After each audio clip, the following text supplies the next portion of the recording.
हमारे साथ है, कैसे उनको कृष्ण की प्राप्ति होगी। ये बात उद्धव जी ने कही।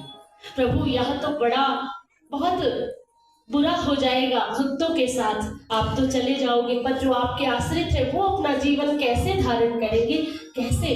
तब भगवान श्री हरि ने कहा, श्री कृष्ण मुस्कुराए और अंत समय में उस समय उद्धव जी को कहा, हे उद्धव, मैं इस धराधाम को छोड़कर कभी नहीं जा सकता।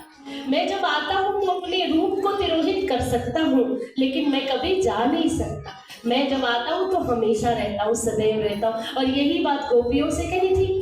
गोपियों, तुमने कैसे सोच लिया कि मैं ब्रज वसुंधरा को छोड़कर जाऊंगा? कृष्ण तो ब्रज वसुंधरा के कण कण में बसा हुआ है, जब भी पुकारोगे तुम्हें अनुभूति होगी।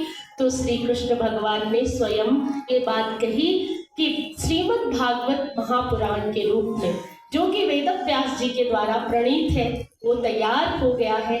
और उस भागवत महापुराण के अक्षर अक्षर में मैं विराजमान रहूंगा। जो भी भागवत महापुराण की सन्निधि में बैठेगा, 18वें पुराण की सन्निधि में जो भी बैठेगा, उसको मेरी ही अनुभूति होगी।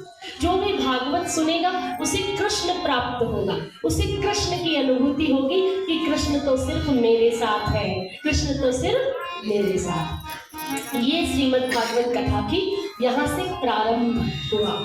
स्वयं प्रभु ने कह दिया कि मैं तो जा रहा हूँ, मेरा ये शरीर, ये स्वरूप, मैं इसको छिपा रहा हूँ, लेकिन मैं जा रहा हूँ इसकी कोई गारंटी नहीं है। मैं तो साक्षात श्रीमद् भागवत महापुराण के अक्षर अक्षर में रहूंगा और आद्योपांत जो श्रवण करेगा मेरी अनुभूतियों से होगी। तेनेयम वांगमयी मूर्ति, ये भगवान की वांगमयी मूर्ति। एक ये तो आपके सामने मूर्ति के रूप में, सगुण रूप में, परंतु ये वांगमयी शब्दमयी मूर्ति है। जो दर्शन करना जानते हैं, एक एक अध्याय में, एक एक खंड में भगवान की ही अनुभूति होती। भगवान के चरण, भगवान के जंघाएं, भगवान की पिंडलियां, भगवान का उदर, भगवान का वक्षस्थल, भगवान की टोड़ी, भगवान के बाल, भगवान का पूरा स्वरूप भरा हुआ है। और भक्तों की कथा इसमें है, इसलिए इसका नाम है भागवत। कहते हैं ना परम भागवत। भागवत का जो शाब्दिक अर्थ है, भा मतलब भव सागर। हम सब कहाँ हैं? भव सागर में। भव सागर जहाँ पर भय है, जहाँ पर डर है, सबको डर है,